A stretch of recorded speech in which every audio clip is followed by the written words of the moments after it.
Ceci est un livre audio autogénéré par Google. Introduction. Ce travail est une partie de ma thèse de doctorat en ethnologie et anthropologie sociale, soutenue en 2010 à l'École des hautes études en sciences sociales, Paris, sous la direction de Jean-Pierre Dozon et Marion Aubray. Il est donc le résultat de plusieurs séjours de terrain, 1999, 2000 et 2003, effectués chez les Barrés du Brésil et du Venezuela qui, en l'accordant avec la littérature spécifique sur cette ethnie, m'ont permis de travailler l'interaction entre les mythes et les notions de maladie et de guérison chez les Barrés. Le choix du sujet, les détours du chemin. Originaire du Vale do Ribeira, São Paulo, forêt atlantique, après un diplôme d'assistante sociale, je suis partie travailler en Amazonie, d'abord dans une organisation sociale de santé où j'ai réalisé notamment des recherches sur des plantes médicinales, puis dans un centre de défense des droits de l'homme et du citoyen. De retour à São Paulo, j'ai entrepris un master en psychologie sociale et du travail, lequel a déclenché l'intérêt pour les recherches qui ont engendré la thèse. En effet, au cours de mes séjours en Amazonie, dans le cadre de ce master, j'ai rencontré l'indienne Barré Julia Mendes et son frère qui racontaient la même histoire concernant le rapport de leur père avec un être surnaturel, une femme encantada, une blonde, sa maîtresse, dont les enfants ne voyaient que les jambes, quand elle était allongée dans le hamac avec leur père, ou encore la voyaient de loin et entendaient sa voix sur le chemin des apostrophes. Aller et de retour de la plantation quand leur père restait le dernier de la file, pour rencontrer cette femme. Quand le père allait pêcher, il rapportait à la maison beaucoup de poissons qu'il pêchait avec l'aide, pouvoir, de la femme encantada. Leur mère n'accordait pas d'importance à cette relation, car elle savait qu'il s'agissait d'une maladie. Son mari était ensorcelé et elle l'expliquait aux enfants et leur demandait de ne pas s'approcher de leur père quand il était accompagné de cette femme car il était dangereux.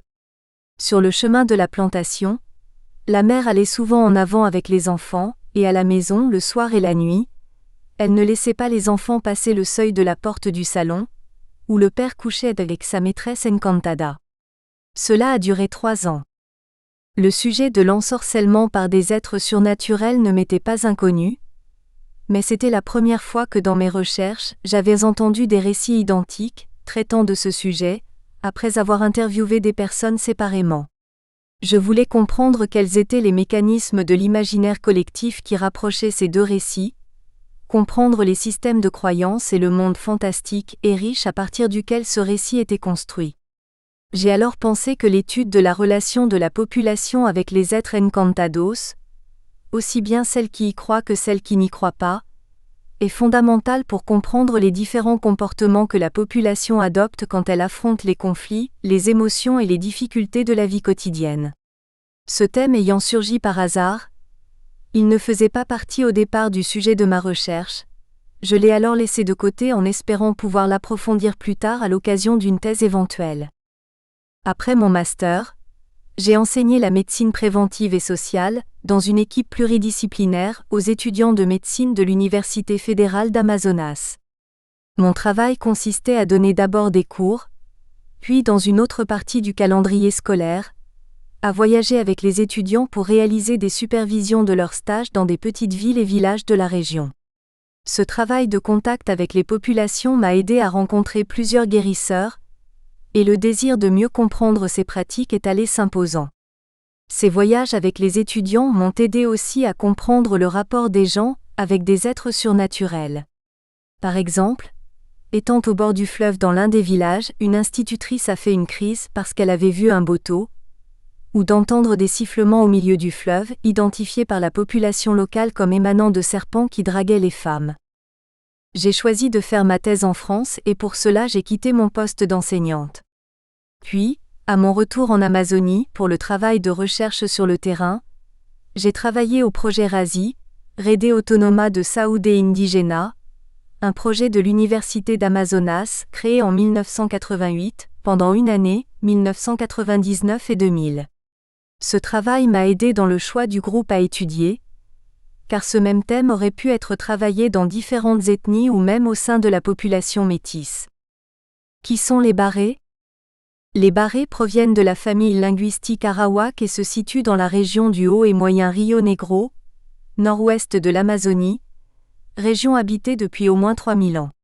Cette région est habitée aujourd'hui par 27 ethnies de 4 familles linguistiques, Arawak, Maku, Tucano et Yanomami, avec une population d'environ 79 000 personnes réparties sur 3 pays: Brésil, Venezuela et Colombie.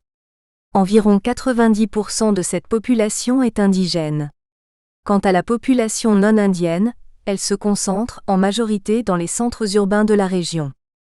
L'ethnie barré était jusque récemment considérée comme disparue au Brésil, et elle commence à retrouver des éléments perdus de sa culture et à réassumer son être indigène, puisque, comme l'a bien exprimé Gilles Ancel, une culture ne se manifeste jamais autant comme culture que lorsqu'elle est en voie de disparition, 1990/64. Je suis arrivé chez les Barrés à un moment où ils commençaient eux-mêmes à se battre pour leur territoire. Aujourd'hui, une partie de leur terre est délimitée et une autre est identifiée, en processus de reconnaissance. Il existe 4 étymologies du nom Barré ou Beil. Dans la première, il provient d'une salutation à une personne arrivée après une absence de plusieurs années. Aikue Bikasamaba RRE accent aigu. Et tu es arrivé, copain? Spruce, 1845-1880 sur 165, Pérez 1988 sur 445. Pour la deuxième, selon S. Vidal, un des anciens capitaines des Barrés avait pour nom Baël, cela veut dire couleur blanche, clarté, lumière du soleil. Et de ce nom probablement vient l'appellation du groupe, Baël JE accent aigu Ntib, les enfants de Baël, Baël Kinanu, le peuple Barré, Balénu, les Barrés ou Baolénaï, les Barrés dans les langues Curipako, Werkena, Baniwa, etc. 1993 sur 88. Cette deuxième étymologie indique en outre que le nom Barré provient de Bari, blanc, terme qui servait à désigner les blancs par rapport aux noirs, Pérez 1988 sur 445. La troisième indique que le nom Barré est associé au nom du fleuve Baria, d'où pourrait être venu le nom de l'ethnie, à Aikenald 1995 sur 3, et la quatrième que le mot Barré pourrait être venu de la langue Néungatu et voulait dire esclave, c'est Marcius 1867 à Aikenald 1995 sur 3. L'étymologie qui me semble la plus probable est celle indiquant que le nom Barré provient de Baël, qui signifie blanche, clarté, lumière du soleil, ou Bari qui signifie blanc. Cela est dû au métissage des Barrés avec des blancs et du regard d'autres ethnies par rapport à ce métissage. Par rapport au nom Baël, nom du capitaine, celui-ci pourrait être métis et donc serait surnommé blanc, et dans le cas du nom Bari, celui-ci mettrait en relief le métissage de toute l'ethnie. Aujourd'hui, le territoire des Barrés recouvre des zones frontières du Brésil, du Venezuela et de la Colombie, les bords du Rio Negro et du fleuve Cassiquiare. On trouve aussi des Barrés sur les rives du fleuve Chié, Brésil. Au Brésil, il existe encore des villages entiers d'Indiens Barrés, ce qui est moins fréquent au Venezuela. Par exemple, jusqu'aux années 1940, San Carlos de Rio Negro était une ville habitée presque essentiellement par les Barrés. Terre des Barrés, comme ils disent. Aujourd'hui, j'y ai rencontré aussi des Baniwa, Curipako, Yanomami, et des personnes de langue Néungatu ou générale, venues du Brésil qui s'identifient comme ethnie gérale. Les Barrés du côté brésilien font partie de la commune de São Gabriel da Cachoeira, dans l'état d'Amazonas.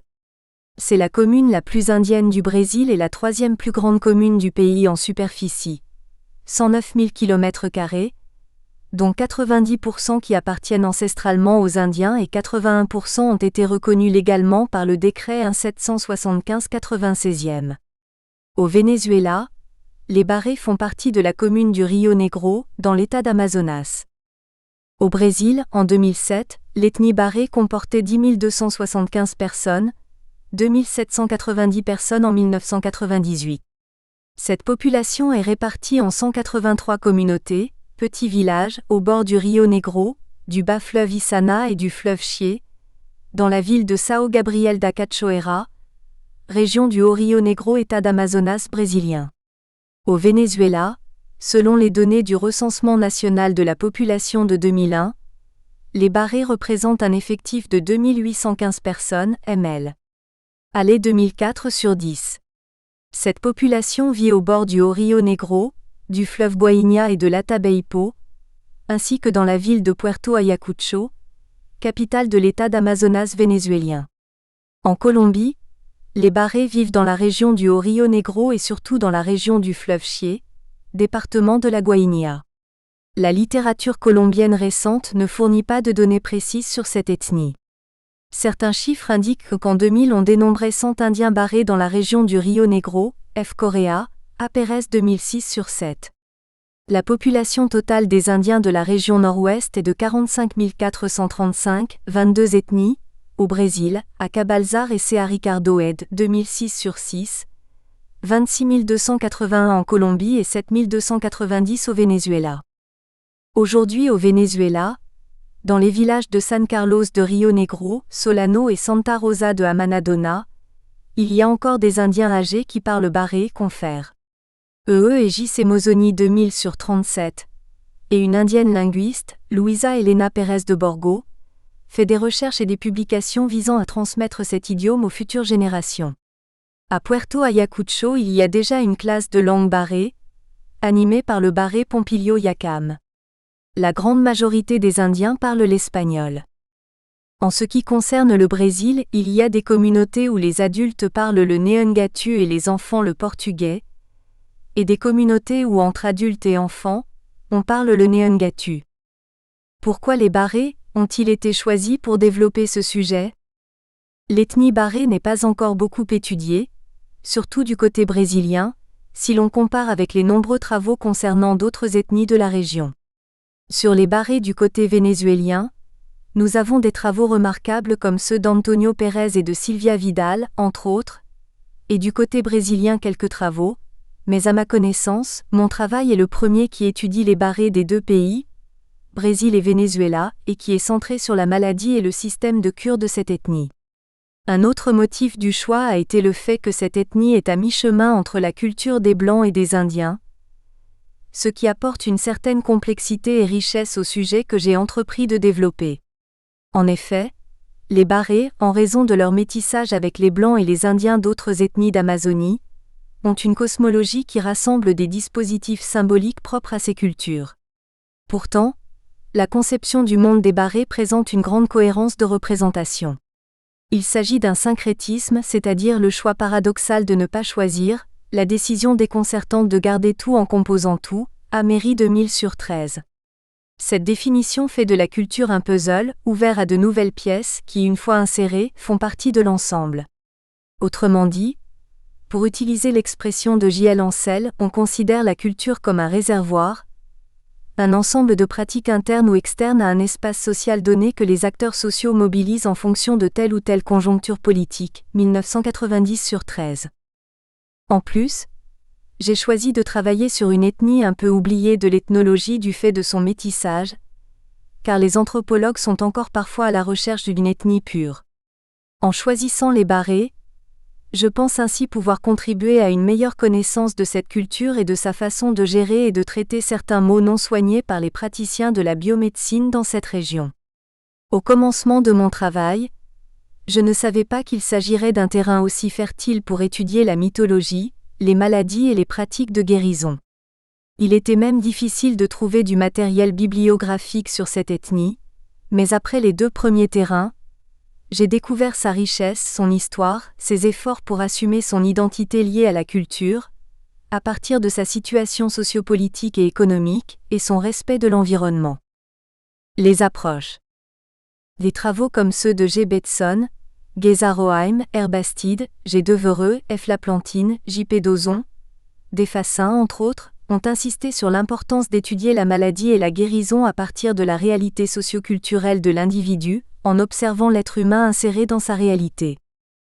Quant aux études sur l'ethnie Barré, les travaux d'Antonio Pérez, 1985-1988, et de S. Vidal, 1993, qui ont eu l'opportunité de rencontrer de vieux Barrés ont apporté beaucoup de données à ce travail, rendu parfois impossible à trouver aujourd'hui en raison de la disparition des personnages clés de l'histoire de cette ethnie. Les œuvres de ces auteurs, ainsi que mes entretiens avec Antonio Pérez ont contribué à surmonter l'une des limites de ce travail, le fait d'être une ethnie en reconstruction, dans laquelle beaucoup de données sont aujourd'hui perdues. Le terrain. Brésil. Les enquêtes qui ont été faites chez les Barrés brésiliens, dans la commune de São Gabriel da Cachoeira, se sont déroulés en 1999 et 2000 et se sont concentrés sur 2 espaces.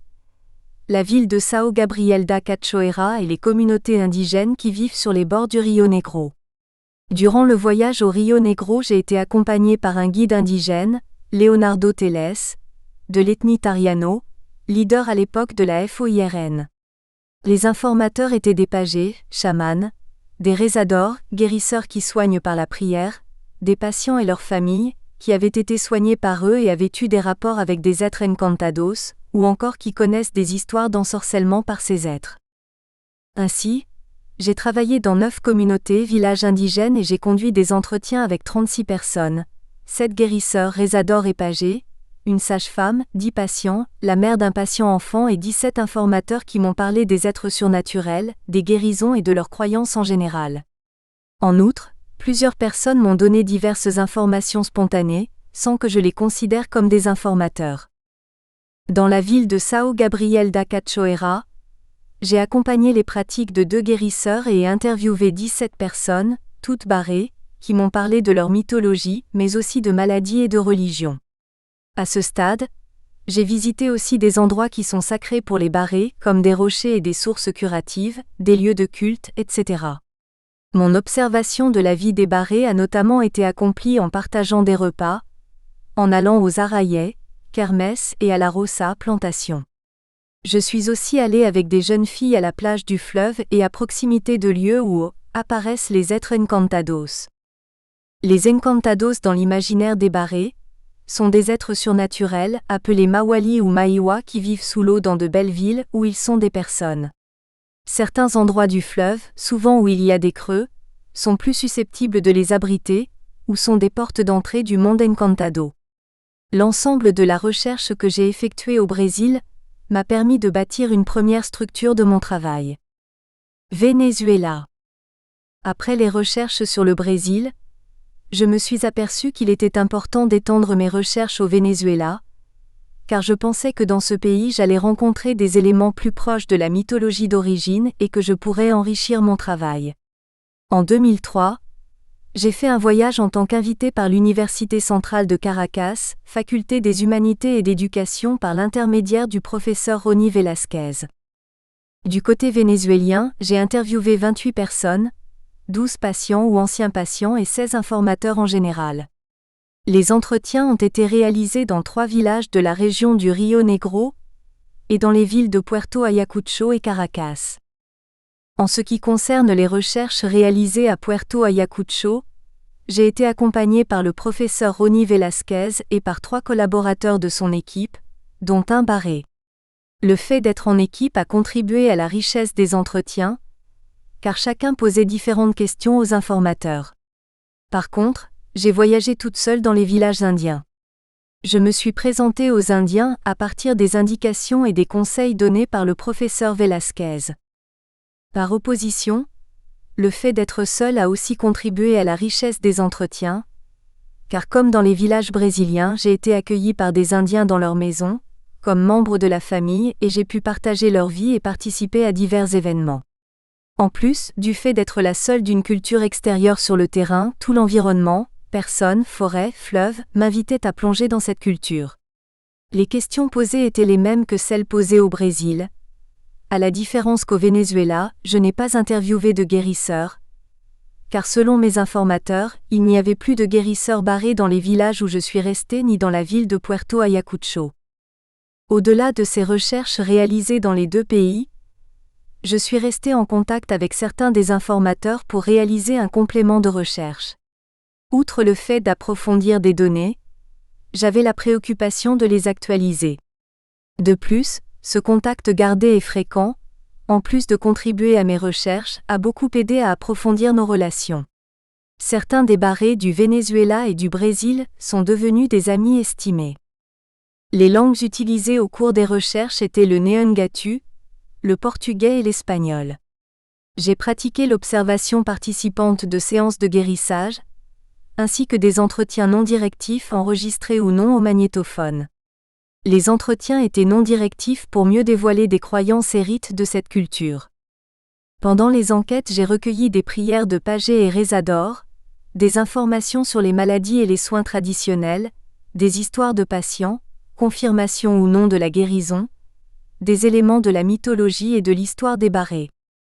Quant au nom des interviewés, afin de préserver leur anonymat et pour une question de respect, sauf quand les récits sont publiés, j'utilise leurs initiales.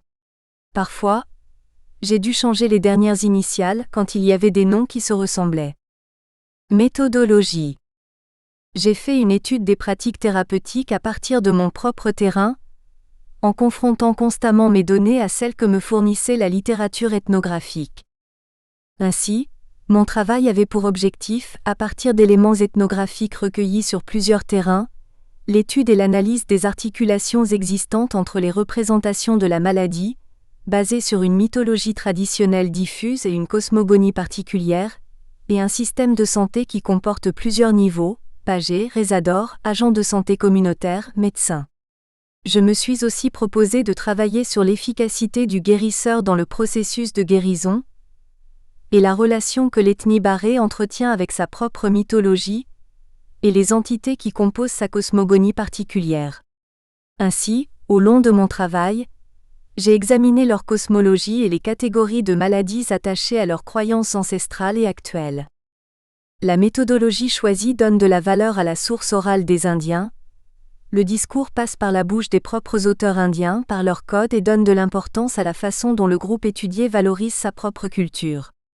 Du fait que j'ai étudié les pratiques thérapeutiques traditionnelles, je pense que mon travail peut, a posteriori, contribuer à ce que Marcio Meira, 1994, appelle la revitalisation de la culture. Selon cet auteur, l'organisation indigène dans la région du Rio Negro a les objectifs suivants. La délimitation de la terre indigène, l'implantation de politiques de santé, d'éducation et d'autosubsistance, la revitalisation des cultures indigènes, l'affirmation ethnique dans laquelle l'organisation a un rôle qui unifie et renforce l'identité indigène. L'approche de mon travail consiste à ne pas limiter la discussion au domaine de l'anthropologie, mais à faire appel à la contribution d'autres sciences humaines, qui peuvent nous aider à l'interprétation des entretiens. Je procède aussi à un double mouvement du général au particulier, et du particulier au général. Enfin, je fais des comparaisons à partir des différents groupes, pour mettre en valeur les caractéristiques particulières du groupe étudié. Les parties sont organisées en séquence. Dans la première partie, je travaille le monde invisible. Les villes et les êtres encantados et leur rapport avec les humains et la forêt encantada, le monde du dessus. Dans la deuxième partie, je traite les tabous et maladies liées aux êtres encantados, les interdits et la vulnérabilité des humains et les contacts et maladies provoqués par les encantados. Dans la troisième partie, j'aborde aussi des maladies, mais cette fois-ci celles qui sont provoquées par l'être humain autrui. Dans cette partie, je travaille aussi la dynamique syncrétique, les grâces et punitions dispensées par des saints et la façon dont elles s'articulent avec les croyances ancestrales et actuelles. Enfin, dans la quatrième partie, j'étudie les guérisseurs barrés, leur formation, pratique, méthode, rôle social, les représentations sociales des patients et praticiens de santé et la question de l'efficacité symbolique. Première partie, le monde invisible. Chapitre 1, le monde du dessous, les ENCANTADOS de l'eau et leur lieu de vie. Deux mondes font partie de la cosmologie barrée. Le monde terrestre des humains et des êtres naturels et surnaturels de la forêt, et le monde du dessous, celui des villes encantadas, où vivent des êtres surnaturels, appelés Mawali ou Maiwa. Ces derniers sont des esprits d'eau qui peuvent encantar et provoquer des maladies chez les personnes. Ce sont des êtres invisibles, des esprits. Dans leur monde, ce sont des personnes comme nous, qui vivent dans des villes très belles sous les fleuves ou même sous ce monde, terre et eau. Ils prennent la forme d'humains ou d'animaux, et ils ont le pouvoir d'encantar, d'emmener la personne dans leur monde. Sous l'eau, c'est la terre, comme l'affirme Ebarré. Ceci nous conduit à une géographie de l'imaginaire, qui se construit à partir de la croyance en un monde d'encantados. En fait, il s'agit d'un univers autre qui se situe sous notre monde et qui est un double du nôtre et dans lequel on trouve tout ce qui existe dans le monde des humains. Routes, fleuves, villages, maisons. J'ai recueilli différents témoignages des personnes, qui ont vécu ou vivent de différentes façons avec ces êtres du monde du dessous, leur conférant la condition d'être réels, vivants et actifs. Les villes de Mawali se situent autour des grands rapides du fleuve. Cet autre monde est semblable au nôtre, mais il est plus beau et plus riche que le nôtre. La ressemblance entre le monde surnaturel et le monde des humains apparaît dans de nombreuses mythologies, comme c'est aussi le cas par exemple, dans les cultes afro-brésiliens. Toutefois, chez les Barré, les êtres du monde du dessous envoûtent les humains et les humains envoûtés peuvent aller dans le monde du dessous et en revenir pour le raconter, ce qui n'est pas le cas chez les afro-brésiliens. Ainsi, plusieurs Barré qui ont été ensorcelés mentionnent que dans ces villes, il y a des maisons avec tout ce qu'il faut, des voitures, des bicyclettes. Si les Barré affirment que ce monde du dessous est beau, ils disent qu'au-dessus, à l'entrée du monde Encantado ce n'est pas beau. Le mot pas beau ici signifie dangereux, c'est-à-dire que c'est à l'entrée que ces êtres peuvent nous envoûter. D'un autre côté, le mot propre est utilisé pour indiquer le dessus de ces villes encantadas. Souvent les Barré parlent de ces endroits pour indiquer le lieu où sont les Mawali. Ainsi, l'Indienne Ergie nous raconte que, à la ferme de son grand-père il y avait un trou dans le rocher où il jetait la poussière de la maison. Le lendemain le trou était propre. Les gens croyaient que c'était les Encantados qui avaient nettoyé car c'était une des entrées de leur monde. Il est probable que cette propreté est liée à la notion d'hygiène très stricte dans les ethnies arawak. De même, Temendaoui, Brésil est décrite comme une plage propre, comme si quelqu'un l'avait nettoyée. Mais c'est une affaire d'encantos car au-dessous de l'île de Temendaoui se trouve une ville encantada très dangereuse pour les humains, d'où sortent les êtres surnaturels pour les ensorceler. Cette île se situe en aval de la ville de Santa Isabel, Brésil. La population y entend de la musique, des sons de guitare, de cavaquinho, de chants et des bruits de danse lors de grandes fêtes des êtres encantados. Temendaoui c'est une des villes encantadas dont parlent le plus les Barré du Brésil et du Venezuela. Cependant quelques Indiens du Venezuela affirment que les plus belles villes encantadas sont sous le fleuve Amazone. Temendaoui est connue comme ville des encantados. Pour J.P. Santaella, Temendaoui est la capitale des Mawali de la région entière du Rio Negro, 2004/138. Au Venezuela, par exemple, les villageois racontent des cas où la personne envoûtée dans ce pays a voyagé avec les Mawali jusqu'à Temendaoui. Parfois, ils parlent de la ville, mais ils ne connaissent pas le village, du dessus celui des humains de Temendaoui. Quelques villageois m'ont demandé des renseignements géographiques sur ce village. Cependant, d'autres la connaissent bien et même quelques Indiens ont affirmé qu'à l'embouchure du fleuve Caziquiare, à sa rencontre avec le Rio Negro, il y a une entrée, où pour eux existe une route, sous le fleuve, qui va jusqu'à Temendaoui. Pendant la fête de Notre-Dame de l'Immaculée Conception, de ce village, dans un grand salon de fête, des personnes connues et inconnues, Mawali transformées en personnes, arrivent de différents endroits. Des inconnus arrivent après minuit et le matin on entend le bruit des bateaux, dauphins d'eau douce, qui plongent dans l'eau. Ce sont les Mawali qui quittent leur ville et vont à la fête, ils sortent pour se promener, disent les Barré. Mes informateurs disent que la population de Temendaoui n'a plus peur, car elle est habituée à vivre avec ces êtres.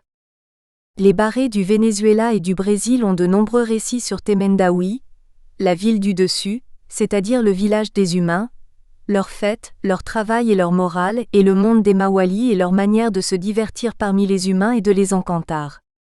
Ainsi, à la fête de Temendaoui 4 beaux jeunes hommes dansaient. Quand le jour s'est levé, ils ont demandé l'heure et ils ont dit « Allons-y, le jour se lève ». Ils sont partis en direction du fleuve et se sont jetés dans l'eau. Après, les villageois ont vu les toninas, bateaux, dauphins d'eau douce, qui faisaient des tours dans le fleuve car elles étaient ivres. C'étaient les toninas qui s'étaient transformés en hommes. De même, un jour la population a enfermé un homme dans une petite chambre car il avait bu trop d'alcool.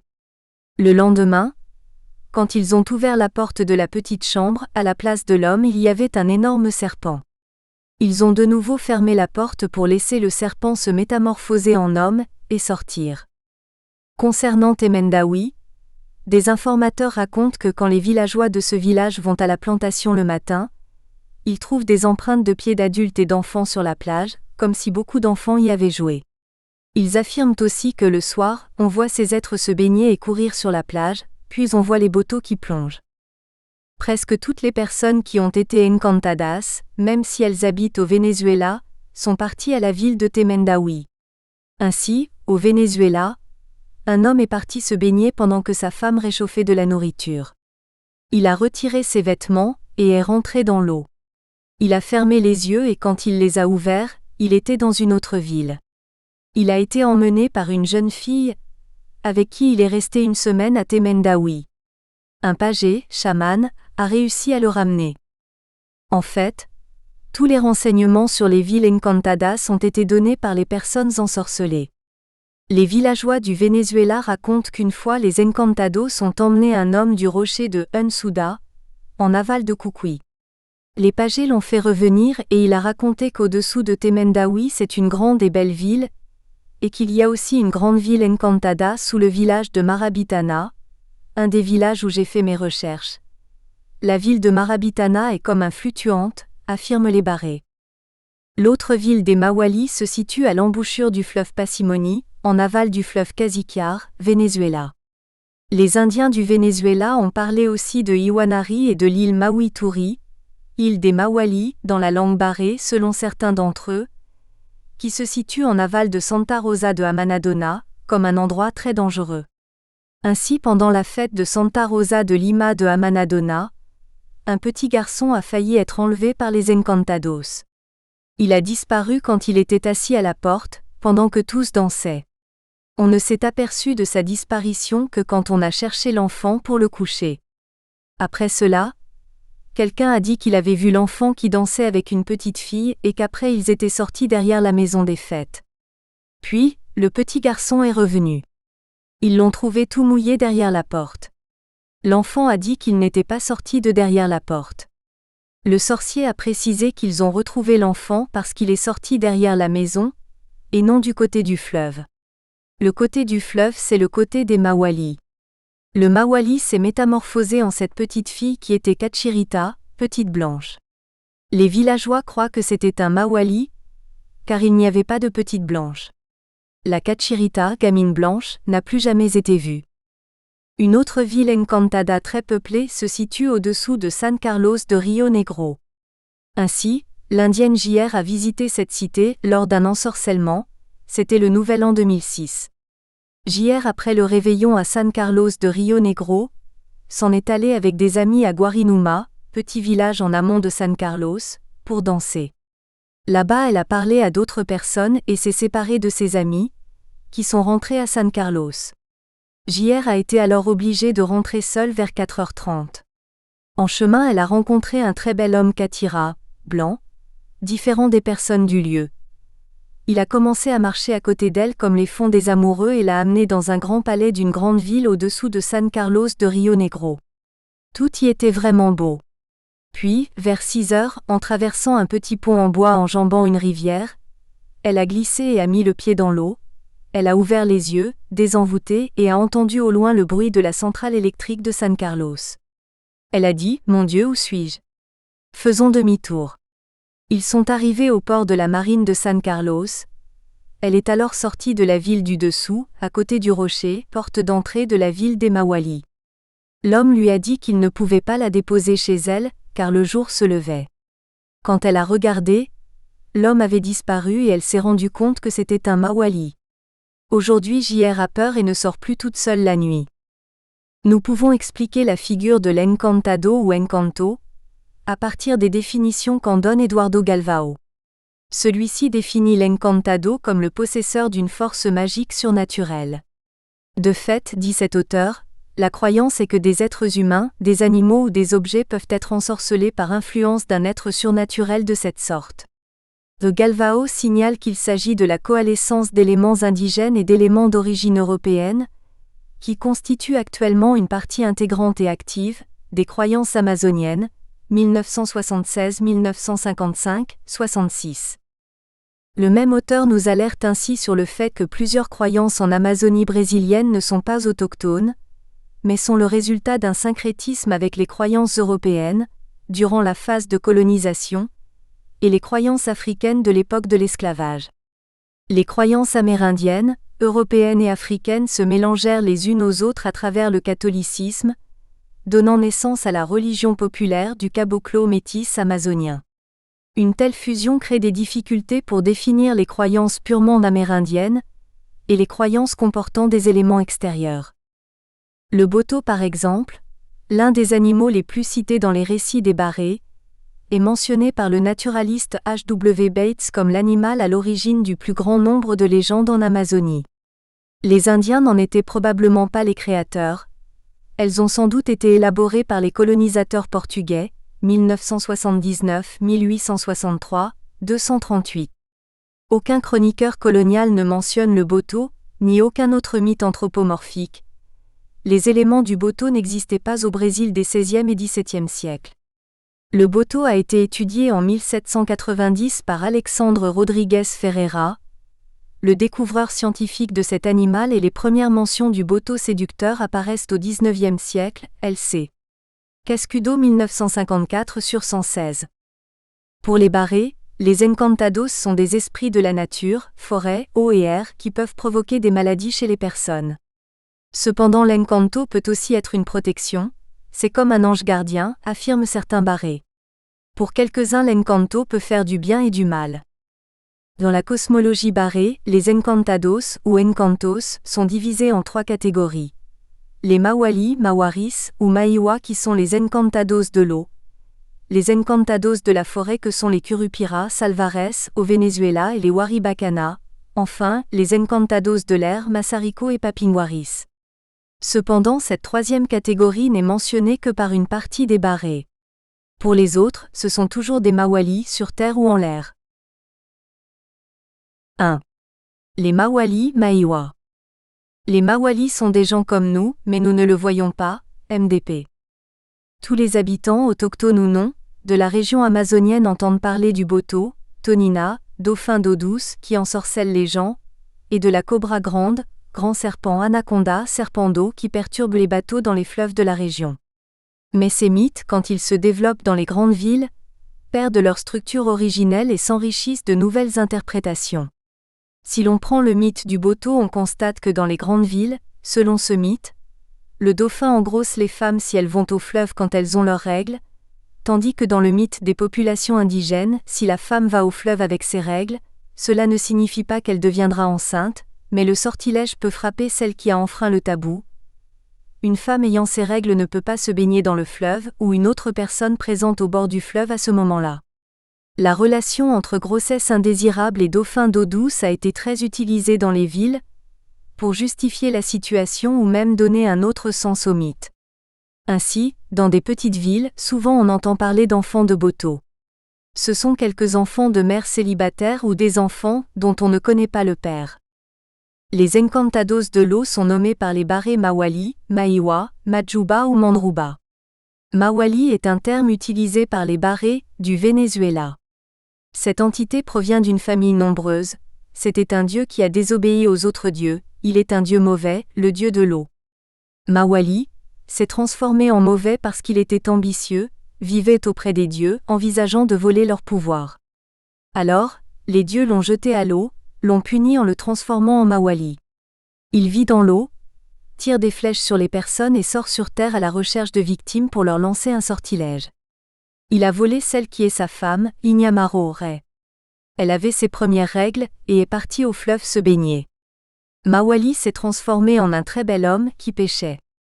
Il l'a séduite et l'a emmenée dans le fleuve où il l'a ensorcelée. Dans une autre version, Mawali s'est marié avec Tonina, dauphin d'eau douce, Amadou en Barré.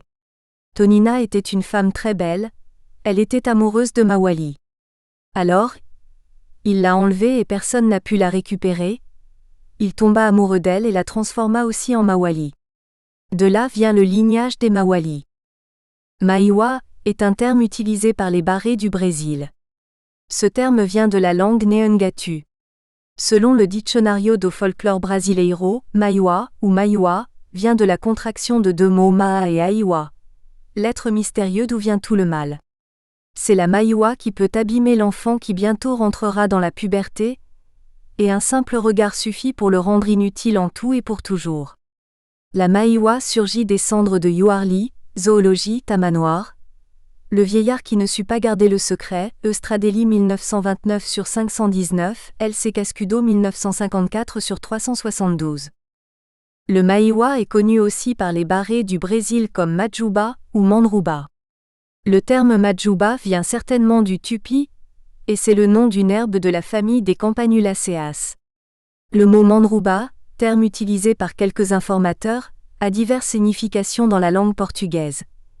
Il désigne plusieurs sortes de poissons téléostéens, des anchois, de la nourriture, des repas, des bancs de jeunes poissons qui cherchent les sources des fleuves, mais aussi le pénis. Il n'existe pas de relation claire entre la signification de Majuba et Mandruba, et le mot Maiwa. Pour quelques-uns de mes informateurs, ces deux termes signifient Maiwa en portugais. Je préfère donc utiliser le terme vernaculaire, Maiwa ou Mawali, sauf lorsqu'il s'agit d'une citation et qu'un autre terme est utilisé par l'informateur. Il faut aussi mentionner que Maiwa est un terme utilisé par les Barrés pour désigner la maladie et les êtres surnaturels. J'ai suivi cette même approche. Afin de mieux comprendre le texte, il faut toujours voir la signification dans le contexte de chaque phrase. Un nouveau terme, Sarua, est utilisé au Brésil pour désigner la maladie. Les Indiens disent que ce mot a la même signification que Maiwa. Cependant, ce terme n'est pas utilisé pour désigner les êtres surnaturels à la différence du mot Maiwa ou Mawali. Par ailleurs, le naturaliste Alexandre Rodrigues Ferreira, dans son journal de voyage Diário da Viagem Filosófica pela Capitania de São José do Rio Negro, Brésil 1786, mentionne que les Indiens avaient une espèce de manichéisme, ils avaient deux dieux. Moari, l'auteur de tout le bien, et Sarawa, l'auteur de tout le mal, 1983, 1885 à 88, 615. Il se peut que le terme Sarua soit venu du nom de ce dieu. Il est intéressant de voir que les deux dieux d'autrefois Moari et Sarawa sont devenus des dieux auteurs du mal. Les mentions de Mawali, Maiwa, comme auteur du bien sont rares. En plus, Moari et Sarawa sont devenus un même dieu. Ici, une modification de l'imaginaire se produit au moins deux fois, car le manichéisme, observé chez les Indiens par le naturaliste Alexandre Rodrigues Ferreira en 1787, pourrait déjà avoir été influencé par le christianisme. Ainsi, d'un dieu ou de dieux n'exprimant ni le mal ni le bien émerge un dieu auteur du mal et l'autre auteur du bien, qui évolue ensuite en deux dieux méchants unifiés en un seul dieu. Avec la pénétration chaque fois plus forte du christianisme, la place du Dieu bon est dans la plupart des cas dévolue au seul Dieu chrétien. La Maiwa est aussi appelée Bicho do Fundo, bête du fond du fleuve. Malgré la terminologie et l'origine différente des deux pays, Brésil et Venezuela, Mawali ou Maiwa sont les mêmes êtres et tous les deux sont plutôt représentés par le dauphin d'eau douce et par la cobra grande, anaconda, serpent d'eau. Les Mawali ou Maiwa peuvent se transformer en personnes et avoir des contacts avec les humains, comme l'exprime l'Indien RF. Majuba, c'est de la nature, c'est de l'encanto, c'est comme un esprit, l'esprit personne ne le voit. La Majuba se transforme, elle se transforme en personne ou en autre chose. Cela fait partie de la nature, alors on ne peut pas le défaire parce que ce qui est de nature ne finit jamais. Pour cela, c'est important que les jeunes sachent ce qu'est cela. Au Brésil et au Venezuela, les récits concernant ces êtres sont les mêmes ou semblables. Les Mawali ou Maiwa vivent dans les fleuves, mais ils peuvent être en tout lieu et ensorceler les humains. 2. Quand et comment le Mawali, Maiwa, ensorcelle. Le Mawali ou Maiwa ensorcelle les personnes qui désobéissent aux prescriptions rituelles comme manger de la nourriture crue ou froide, manger sans se laver, aller en forêt lorsqu'on fait de mauvais rêves dans la nuit, pour une femme quand elle a ses règles, ne pas se baigner dans le fleuve sauf si elle est surveillée par une vieille femme, pour l'homme quand sa femme accouche, ne pas faire d'effort, et pour tous les deux ne pas manger certains aliments tels certains gibiers ou poissons. Si l'on ne guérit pas une personne qui a désobéi à un interdit, les encantados l'emmènent dans leur monde. Le Mawali ou Maiwa peut aussi provoquer des maladies ou même la mort quand la personne désobéit à la nature pendant la chasse ou encore manque de respect à l'encantado, Mawali, parce qu'elle ne croit pas à ces êtres. Ainsi, les Mawali sont la médiation pour les choses non admises socialement ou mauvaises. Ces éléments sont évoqués par tous mes informateurs, tels que Les anciens disent que dans les affluents des fleuves, il y a des mawali qui encantan. À une femme ayant ses règles, il n'est pas conseillé de se baigner dans le fleuve, sauf si elle est surveillée par une vieille femme. On dit que sont toujours vulnérables ceux qui mangent de la viande pas bien cuite, froide, car les mawali les emmènent. Le mawali est en tout lieu, et il est toujours en train de tirer des flèches sur les gens. On dit qu'il peut se transformer en un animal, en éclair, en brise, en beaucoup de choses. Si le mawali est à l'endroit du fleuve où une femme qui a ses règles se baigne, il la rend enceinte et le bébé naît handicapé, mou. On dit que le mawali est terrible.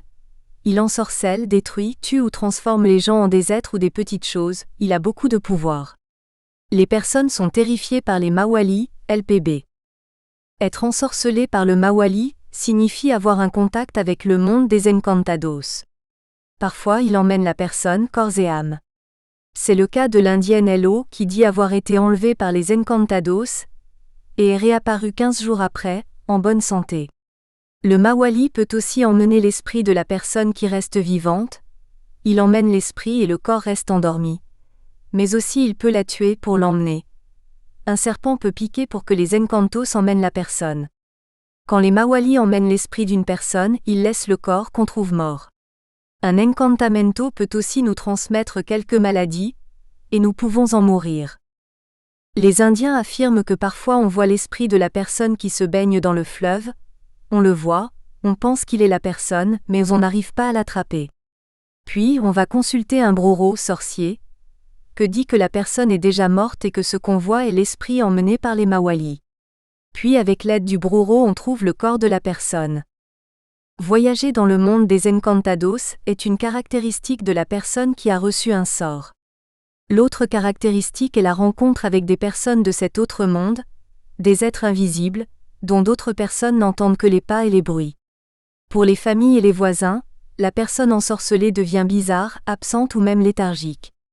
Parfois, le terme utilisé pour cet ensorcellement est devenir fou. Le contact avec l'autre monde, quelque chose de différent, c'est le paraître fou pour les autres. Pour emmener ou ensorceler une personne, le mawali peut se transformer en un proche. Ainsi, Abe était à la fête en Santa Rosa de Amanadona après minuit. Elle dansait, et d'un coup elle est sortie de la maison des fêtes et a rencontré un garçon qui lui a donné à goûter de la guarapita, boisson alcoolique, qui l'a fait tomber. Plus tard ce garçon a dit que ce n'était pas lui, c'est-à-dire, c'était un mawali transformé en ce garçon. Elle est restée 3 jours au lit, quand elle marchait comme une folle. Il existe quelques précautions pour ne pas être atteint par les mawali. Ainsi, quand on a ses règles, pour pouvoir aller au fleuve, si l'on n'est pas accompagné par une femme âgée, il faut faire des fumigations avec du chicanta. Au Venezuela, on dit que les mawali ont toutes sortes de plantes, sauf l'arbre catamarca, alors on l'utilise pour se protéger des mawali. Une autre précaution est l'ail. Quand on a ses règles, il faut se passer de l'ail aux pieds pour n'être pas atteinte par les botos. Pour se protéger des maïwas, on peut aussi faire le signe de croix avant d'entrer dans la forêt ou dans le fleuve pour se baigner. Pour certains des Indiens catholiques pratiquants, si on est avec Dieu, on peut marcher tranquillement dans la forêt ou rester dans l'eau sans que rien n'arrive. Par ailleurs, les mawali ramènent toujours quelqu'un pour un motif important. La recherche continue, les pleurs, la prière, le travail d'un guérisseur et quand la famille souffre beaucoup de son absence. Parfois, on peut secourir une personne avant que le mawali ne l'emmène dans son monde. Ainsi, l'indienne ARV raconte que quand sa fille allait à la plantation, un jeune homme a mis son bras autour de sa taille. Elle est partie à la plantation, récolter de l'ananas et quand elle est rentrée à la maison, elle se sentait déjà étrange, elle voyait des fantômes.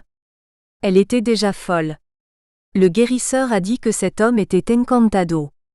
Il l'a soignée avec des fumigations. Elle a guéri.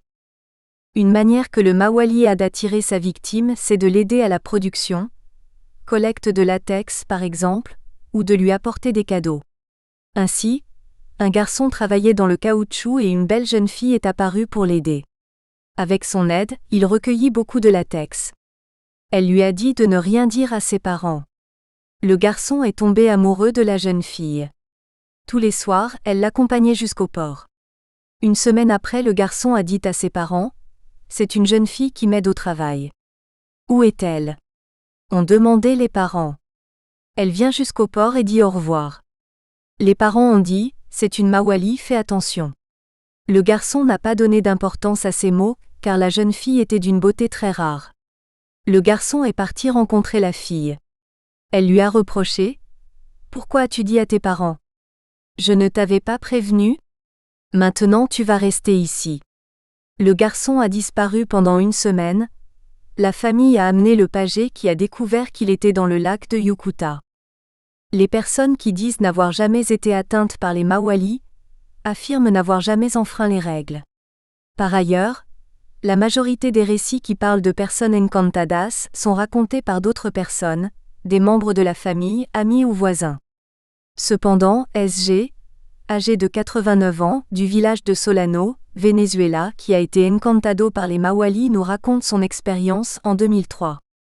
Il y a des années, raconte-t-il. En fait, tout s'est passé quand il était jeune. Avant son mariage, il était amoureux d'une jeune fille brésilienne de Marabitana, et le Mawali a pris la forme de cette fille pour l'emmener dans son monde. D'abord c'était de simples rêves. Après une nuit pendant qu'il rêvait, elle est venue le chercher avec un beau bateau et l'a emmené sous l'eau. Dans le bateau, où il y avait du monde, il est demeuré une nuit. Cette nuit-là, selon les villageois, pendant le temps que l'esprit de SG voyageait, son corps est resté à la maison. Il était comme évanoui, endormi dans son lit. SG a voyagé avec elle sous des fleuves très lointains. Ils ont parcouru toute une région au Brésil et au Venezuela. Ils ont parcouru toutes les belles villes sous l'eau, encantadas, où il y a des maisons, des voitures et tout ce qu'il faut.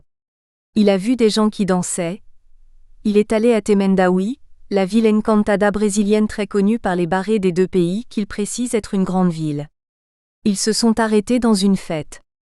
SG était amoureux de cette fille encantada, ils ont eu des rapports sexuels, il l'a mise enceinte et 2 filles encantadas sont nées de cette relation, Marielle et Mariana. Pour revenir au monde des humains, il a dit au Mawali qu'il allait pêcher et est revenu. À ce moment-là, le sorcier HC l'a guéri en utilisant des herbes. Après cette nuit-là, cette femme venait toutes les nuits. Ils sont restés longtemps ensemble. Ensuite il s'est marié, dans la vie réelle. Il n'a plus jamais vu sa femme encantada, mais ses filles, aujourd'hui déjà adultes, viennent de temps en temps le voir. La relation est la même entre un père et une fille humaine. Elle demande la bénédiction, parle, etc. Il ne sait pas si ses filles encantadas sont des toninas, car il les voit comme humaines. Sa femme actuelle et ses autres enfants ne voient pas ses filles, mais ne donnent pas d'importance à cela, ils n'ont pas peur, car jamais ils ne les ont vues, ils le croient, ce qui est le plus important pour toute la famille. En fait, le temps du rêve, de l'imagination, du voyage de l'esprit n'est pas le temps que nous vivons. Ainsi, pendant une nuit, de notre temps, SG a voyagé sur tous les fleuves de la région, avec leurs villes encantadas, a participé à une fête et a copulé avec une fille, l'a rendue enceinte et 2 filles sont nées de cette relation. Le récit de SG est très connu des villageois, surtout parce qu'il donne des détails sur une fête qui a réellement eu lieu cette nuit-là, dans un des villages de la région. SG, après sa guérison, n'a jamais vu des Mawali comme auparavant transformés en personnes, sauf ses 2 filles encantadas. Mais un jour il a tiré 5 fois sur une paca et elle n'est pas tombée et devenait chaque fois plus grande, c'est-à-dire qu'elle n'était pas une paca commune, mais un Mawali. Son épouse, JG, raconte qu'auparavant, quand elle voyageait avec son mari dans l'embouchure du fleuve Passimoni, les toninas les accompagnaient et elle avait peur de les voir derrière son mari. Le motif de la poursuite, elle ne le sait pas, car son mari ne mangeait pas de la nourriture froide. Après, le sorcier la guérit à nouveau. Mais elle assure qu'elle s'est mariée avec lui sans être au courant de ses relations avec les êtres encantados. Quand on tombe amoureuse d'un homme, on ne sait pas qui il est. Elle l'a découvert, quand elle était enceinte de sa première fille, une voisine lui a dit « Peut-être que vous n'allez pas avoir une tonina ?» « Pourquoi ?» a-t-elle demandé. « Parce que votre mari est encantado. » Elle a commencé à avoir peur. JG est allé voir un bruro qui l'a assuré qu'elle allait avoir un bébé humain qui ne serait pas encantado. Bruce Albert indique que dans la cosmologie Yanomami et dans celle des Amérindiens en général, les humains et non-humains sont regroupés au sein d'un collectif unique. Humains et non-humains, visibles, animaux ou non, esprits, morts, sont dotés de facultés et de subjectivité de même nature, ils entretiennent des relations sociales, de communication, d'échange, d'agression ou de séduction et sont ontologiquement associés et distribués dans une même économie de métamorphose 2003/47. Pour revenir au barré, si les Mawali ensorcellent, ils peuvent aussi faire du bien comme le montre le récit ci-dessous. Ainsi, le mari de LC est parti de la maison conjugale après 30 ans de mariage. LC a beaucoup souffert. Elle a dit croire que quelqu'un lui avait jeté un sort, mais qu'elle travaillait pour le faire revenir à la maison. Des mois après, elle a dit qu'elle avait réussi à le reconquérir, et elle a attribué sa réussite aussi aux Mawali. Les Mawali m'ont beaucoup aidé, les Mawali et la Vierge. Cependant, la majorité des récits sur les Mawali recueillis dans ce travail sont d'ensorcellement et cela est motif de crainte. Les résultats sont là pour en témoigner. 3. Les enfants des Mawali. Nous avons vu qu'il n'est pas conseillé à une femme ayant ses règles de se baigner dans le fleuve, sauf si elle est surveillée par une vieille femme. Si elle enfreint cet interdit et si le Mawali est à l'endroit du fleuve où elle se baigne, il peut la mettre enceinte et le bébé naît handicapé, mou. L'autre cas d'enfant handicapé est l'enfant des personnes ensorcelées par les Mawali. De même, quand on a ses règles et qu'on ne suit pas les interdictions, la Majuba Maiwa se développe dans le ventre. Les villageois racontent plusieurs récits de femmes qui sont allées se baigner au fleuve quand elles avaient leurs règles. Elles ont été enceintes et ont accouché de serpents. Nous espérons que vous avez apprécié cet aperçu.